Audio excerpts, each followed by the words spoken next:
Good morning or hello and welcome to the Real Relationships Show.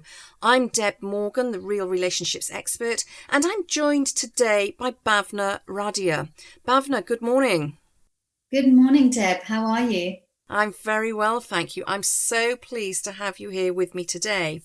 Now, for our listeners and viewers who don't know you, you are a former lawyer and you run a business called Divorce Right, where you help people go through divorce and separation in an easy, holistic way, combining your legal and mediation expertise with emotional and financial help. I'm absolutely intrigued because with my track record of divorces, I'm not aware of any solicitors who take a holistic overview. It's about getting what they believe their client deserves, what the client's rights are. And in my own experience, in the experience of many of my clients and many other people I know, they said everything was really amicable until the solicitor got involved. So tell me, what makes you so different? Why do you do this? So, Deb, the reason why I came into this was because I was happily doing my job as a solicitor. It didn't feel completely aligned to me, but I was doing my job. That's what I was trained to do. I kept going, even though there was this whole thing about the firm wanting to earn more and more money from what I did. And of course, they're a business. You expect them to do that. They're not doing it as a charity. They need to earn money.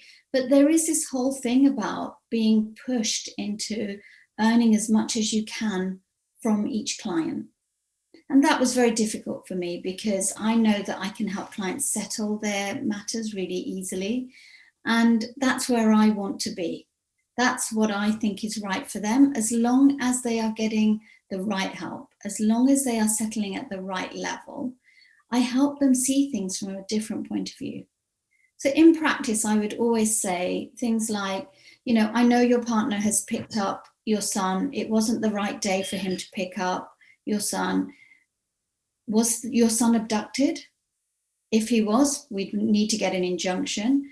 But is there a question that actually there was a mistake made?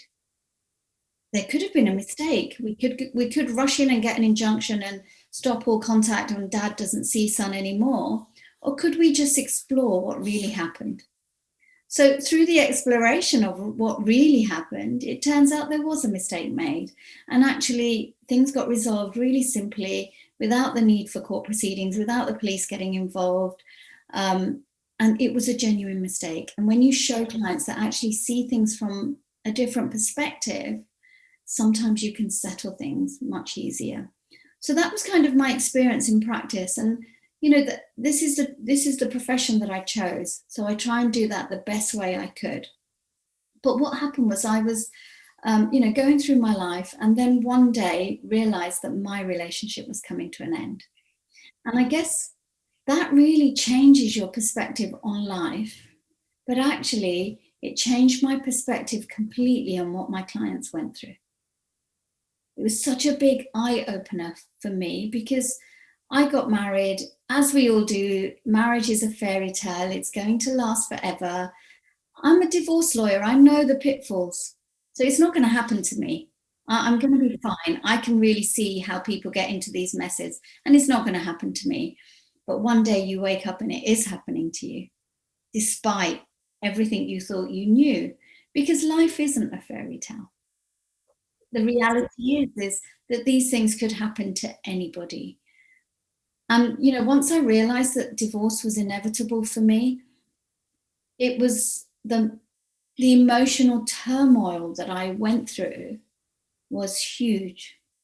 I couldn't sleep at night. I was in a complete mess. I had all these fears around finances. How was I going to manage? How was I going to bring up my 3 children on my own?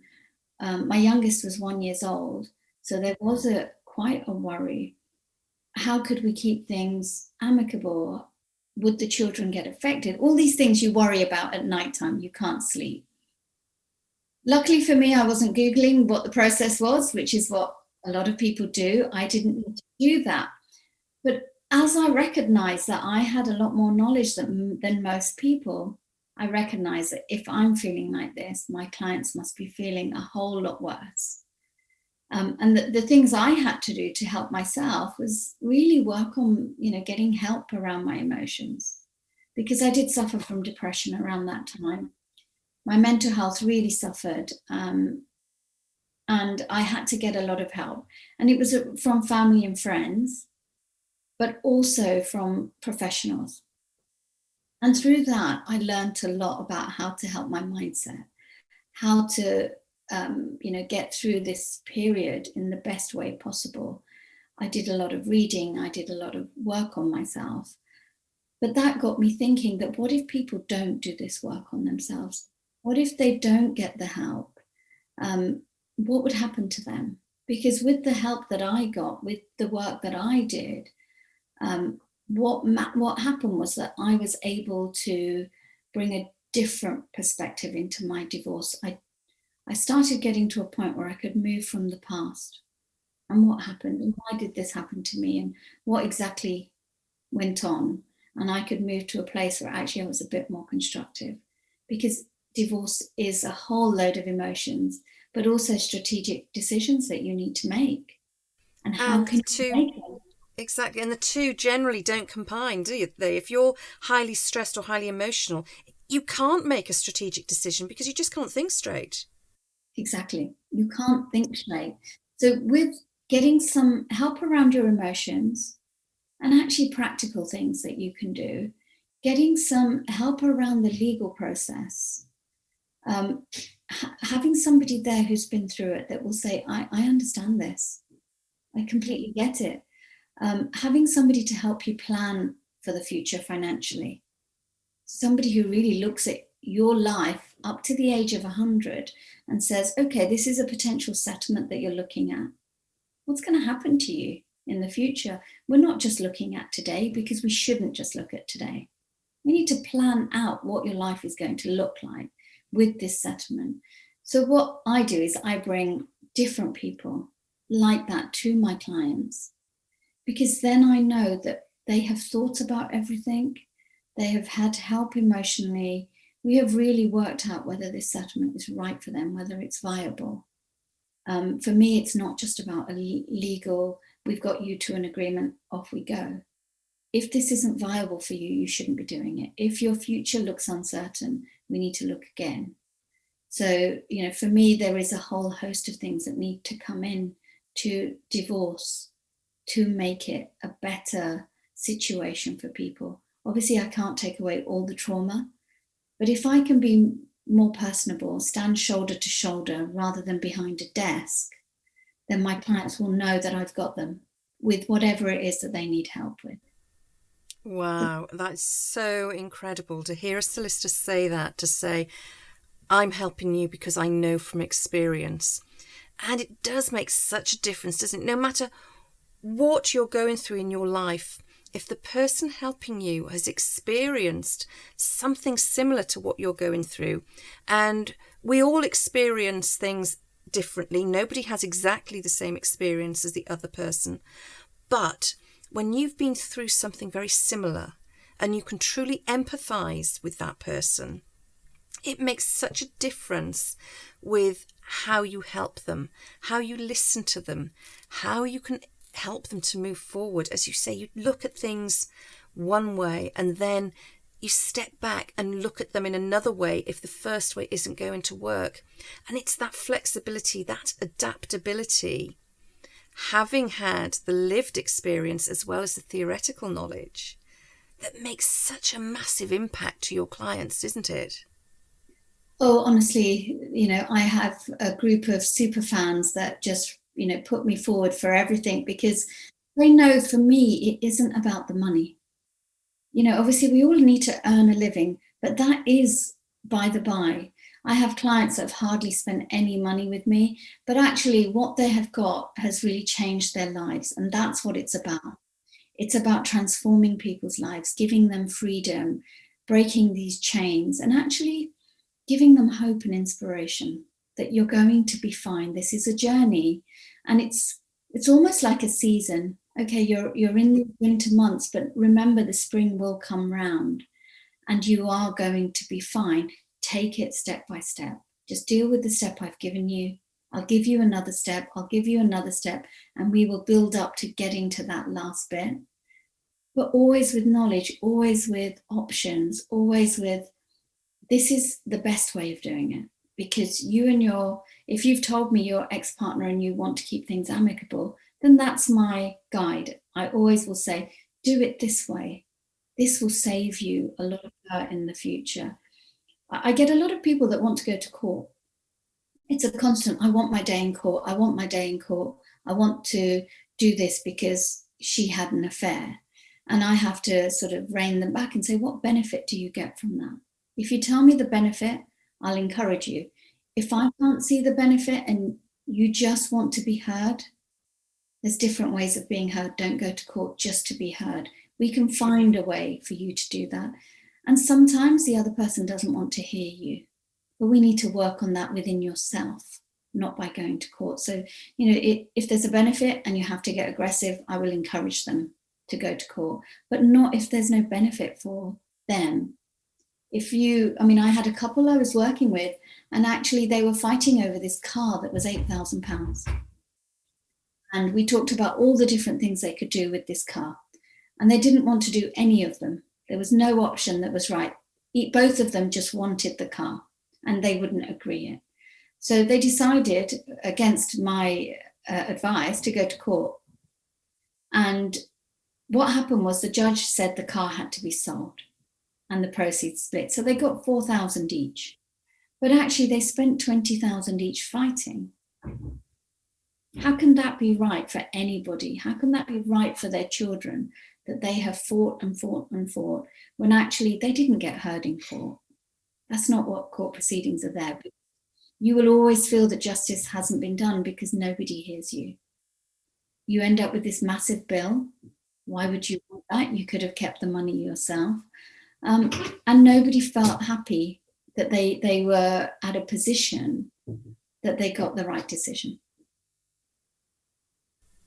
And I think so much pressure is put on people to go to court, to fight for what you deserve. You have every right to that. And I'll share a little bit from my experience. I know my parents got incredibly frustrated with me because both my former marriages, I just walked away. I got to a stage that I am not prepared to fight over a wooden spoon. And it's become a bit of a joke in my family now that when I meet men, I gift them a house, fully furnished house, because my two ex-husbands, I walked away from a fully furnished house and very little else. But it got to the stage where I wasn't prepared to go through the court, to fight over a wooden spoon. They were determined that they were going to, she's got to pay, she's left me, she has to pay for it. And that was their revenge, that's fine. I mean, even without going to court, each divorce still costs me in the region of around £20,000. Wow. Which is crazy. So had I gone to court, I dread to think what that would have escalated to. But so much pressure is put upon divorcing couples to go to court, as you have said.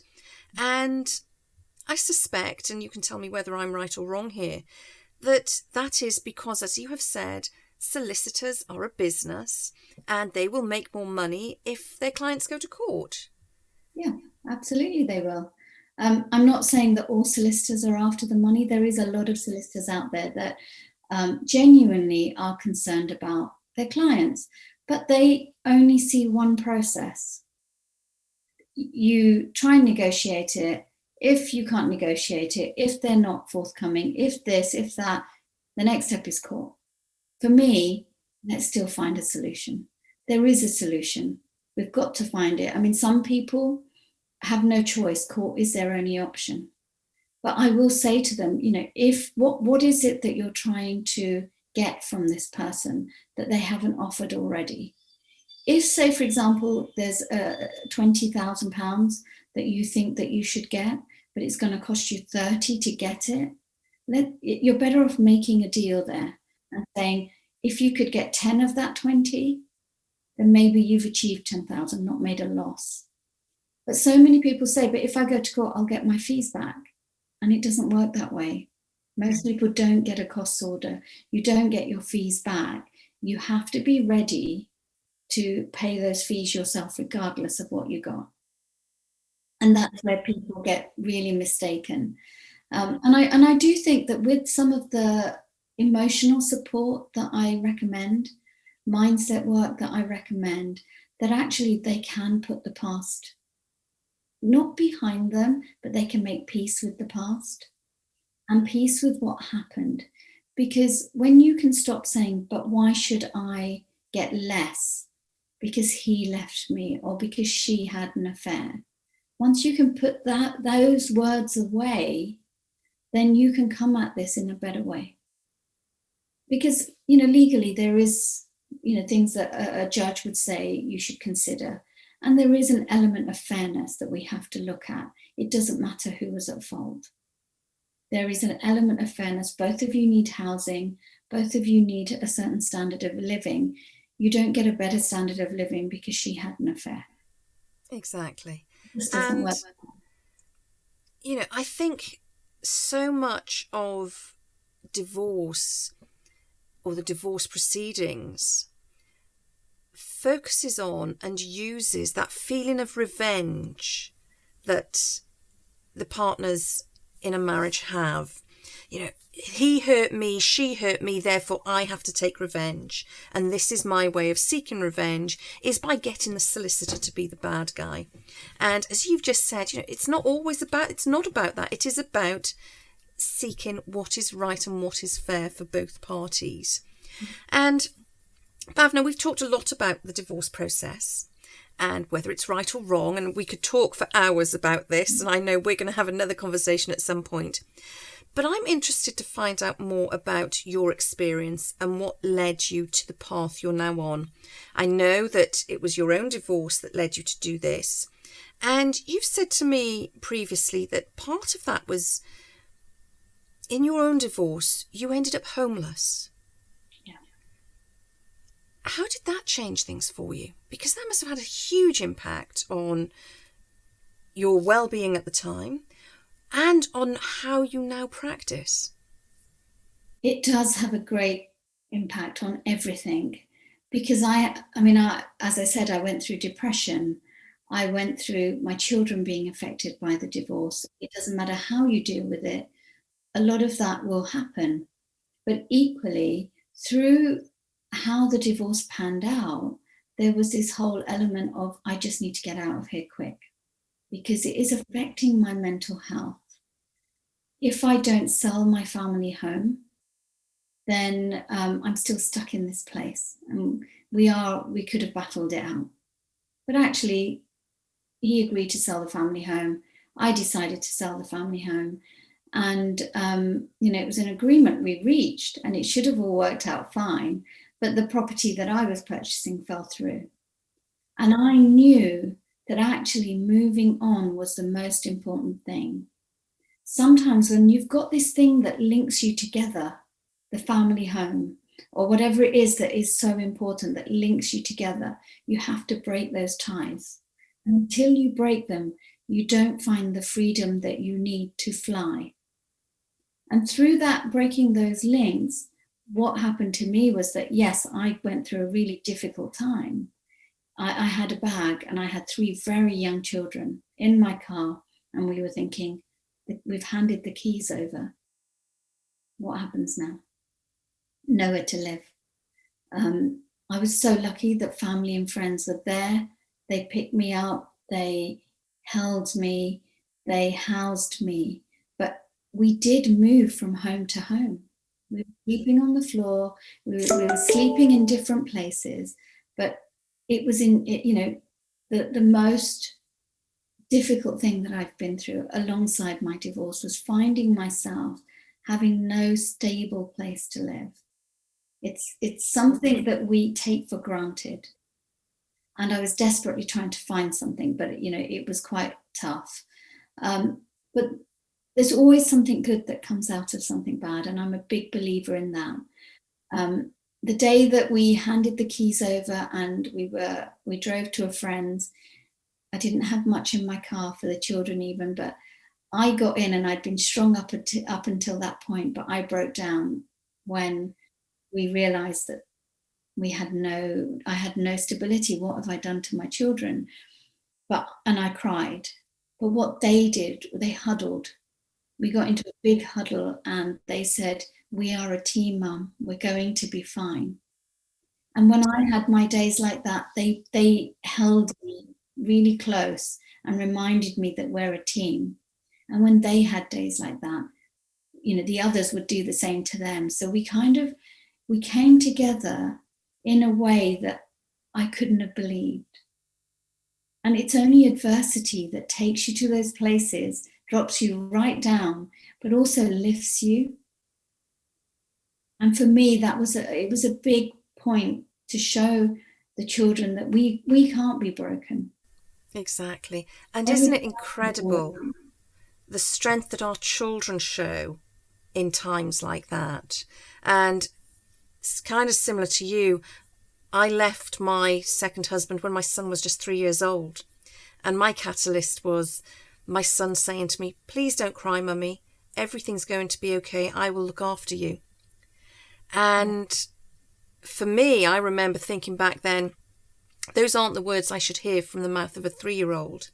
And that was my deciding point. That's it, I'm leaving. Now, I didn't take my son with me because I had nowhere to go. I wasn't quite as brave as you. I was happy to make myself homeless, not my son. And there's another story attached to that, which now isn't the time and place for it. But the strength of our children, and very often that is what keeps us going, isn't it? I know it was my son that kept me going. It was my son that stopped me from swallowing handfuls of pills. And when we look back, we see that we were in such bleak times. Yet, I don't know about you, you come fast forward a number of years, 10, 15, 20 years, however long it might be, and recognise that was the low you had to reach so that you could bounce. We hear so many coaches saying you need to break down before you break through, and you need to reach the bottom to really understand what it's like at the top, to reach those highs.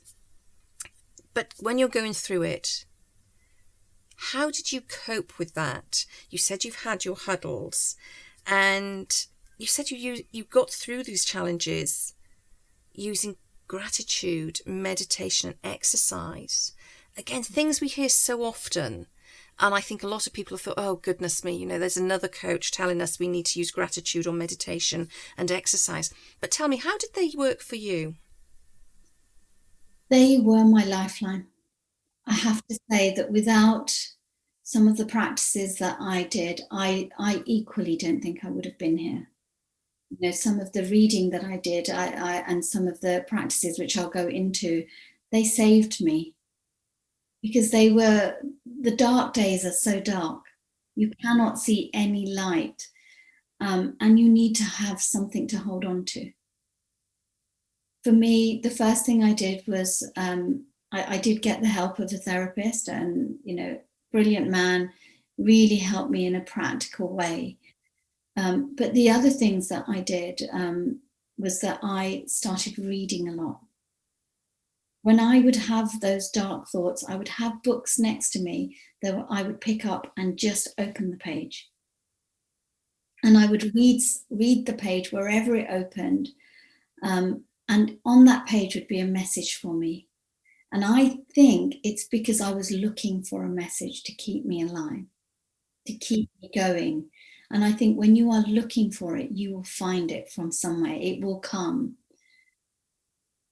So from the reading, I absolutely got so much from it. And there was a lot of Tony Robbins books that I picked up.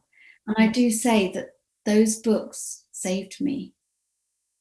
But gratitude was such a big thing for me. And again, all these coaches will say, practice gratitude. And I remember that, I was thinking, okay, I need gratitude. I've got to do this. But the first morning I sat up and thought, okay, gratitude.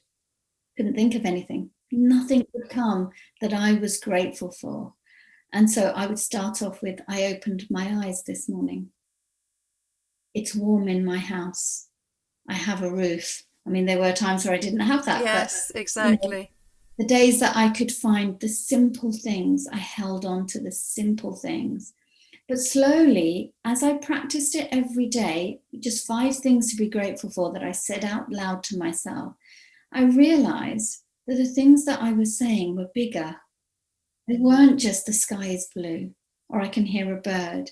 They became, bigger, and made me realize how much I had in my life, how much I had to live for, how much good there could be. And even the situation that I was in, I could still find the gratitude. Even during my divorce, there was, me and my ex-husband are still speaking. We're still trying to figure this out. We're so blessed that we have got family that are there every step of the way. We're so blessed that we are trying to keep this amicable. There were so many good things, and my mindset changed just from the gratitude. So if you don't do anything else and you just do that, you will find the change is huge. But also with gratitude, once I'd started that practice, I realized what a change it was making for me. I then started looking at meditation. And again, meditation was alien to me, and I believed that I can't do this. What is this closing your eyes in the morning and clearing your mind? I can't clear my mind. My mind is full of thoughts. I can't do this thing. This is ridiculous. And I started off like that. My meditation in the morning would be, why am I doing this? I'm wasting my time. I could be doing X, Y, Z. This is just not working for me. All these things. But slowly I got to a point where I would hear that thought and I could push it away. I recognized it, allowed it. I didn't battle with it, but I pushed it away. And I kind of found inner peace. It's not to say I found all the answers, but there was 5 minutes of my day where there was just peace. I could literally concentrate on the birds and just hear that chirping and nothing else. So meditation wasn't long and arduous for me. It was 5 minutes a day. And then as I went on and I really enjoyed that, and I could see the strength it was giving me, the joy, the peace, I then moved on to journaling. And journaling was kind of clearing my mind through the meditation, but then, through that, getting clarity of thought. And my journaling again started, I don't know why I'm doing this. It makes no sense to me. I don't know what to write. And pages of me going, I really don't know what is happening here or what I'm supposed to write. But then there'll be a nugget thrown in there. And I think see my thoughts. And as I could see them and see the negativity there may be, or see the pain there, I could reframe them positive. And what you've described here is something that I practice with my clients, and it's about taking tiny steps every single day. It's having that consistency, no matter how tiny the step is that you're taking. Just keep doing it, because it's the compound effect over the course of a week or a month or 3 months or 6 months, however long it may be, that when you look back, you realize exactly how far you have come. And it has such an impact, even if we don't realise it at the time. Yeah. And journaling is fantastic, because with journaling, you have evidence of how far you've come. You can see what you wrote on page 1 and you can see what you wrote on the last page.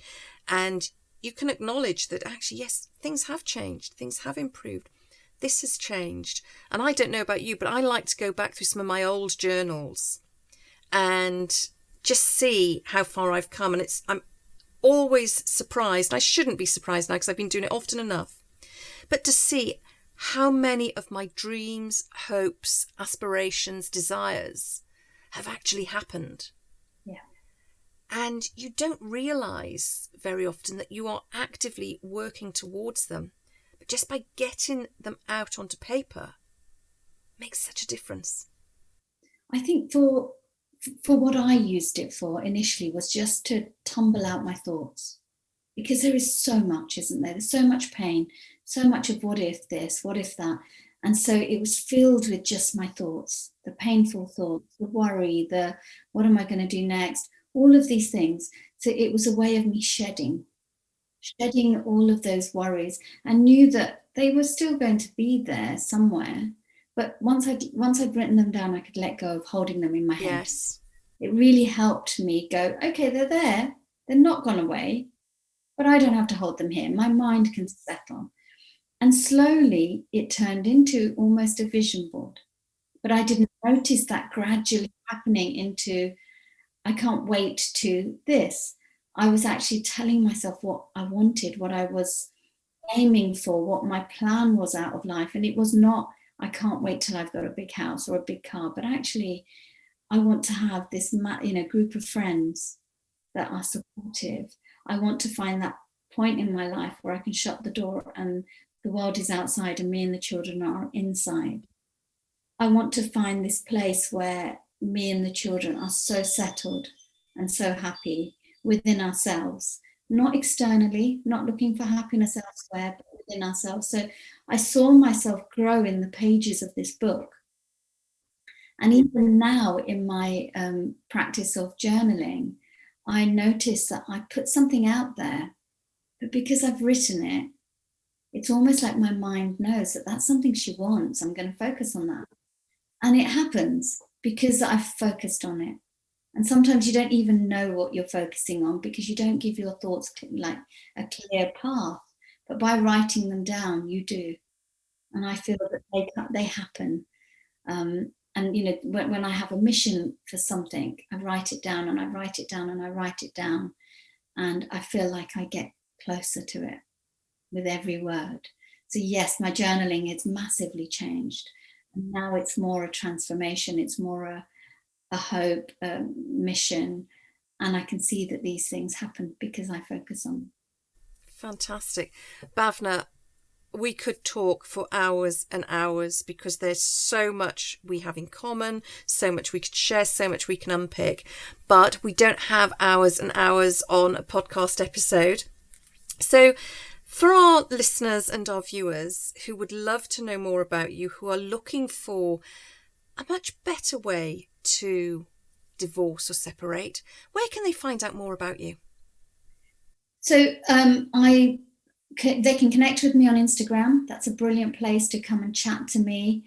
I post lots of content there and really just how I believe divorce should be. So, come and find me on Instagram. Come and look me up on my website. There's lots of information. And again, I share so much there. So it would be What great. What is your website, Bhavna? It's www.divorceright.co.uk. Fantastic. And is that your Instagram handle as well? No, that is Bhavna_divorceright. So come and find me on there. Come and chat to me. And I will put these details in the show notes as well so that people can just click on a link and find you there. Bhavna, thank you so much for taking your time today. I really appreciate it. Thank you, Deb. It's been lovely being here.